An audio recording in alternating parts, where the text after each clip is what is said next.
జాతీయ పార్టీ రాష్ట్ర అధ్యక్షుడు రామచంద్రరావు గారిని డిమాండ్ చేస్తా ఉన్నా.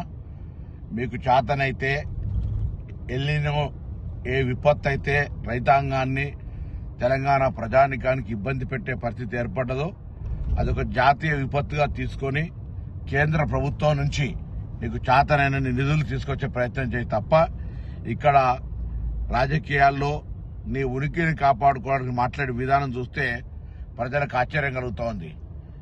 ఇందిరమ్మ ఇండ్లు కడతా అంటే ఎన్నికల కోసం అంటా ఉన్నావు.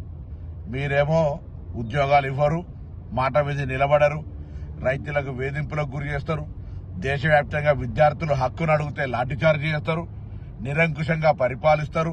ఇంత అప్రజాస్వామికంగా నేను అనుకున్నా రామచంద్రరావు గారు ఒక విద్యార్థి రాజకీయాల నుంచి ఒక న్యాయవాదిగా నిన్నటి జరిగినటువంటి దేశవ్యాప్తంగా పార్లమెంటులో విద్యార్థులు దెబ్బలు తింటూ కూడా సత్యాగ్రహంగా దాడి చేయండి, కొట్టండి అని చెప్తున్నటువంటి సందర్భంలో వారికి సంఘీభావం ప్రకటించి గొప్పవాడైతారు అనుకున్నాం. కానీ తన ఉనికికి ఎక్కడ ప్రమాదం వస్తుందో అని ఈరోజు రాష్ట్ర ప్రభుత్వం మీద ఏదో విమర్శ చేస్తూ ఉండు. ఎక్కడ చట్టసభలో సభ్యత్వం లేక పాపం అతను భారతీయ జనతా పార్టీ ప్రజాప్రతినిధులను లెక్కబెట్టని పరిస్థితుల్లో ఇటువంటి నిరాధారమైన ఆరోపణలు చేస్తా ఉండే. ఇది దురదృష్టకరం.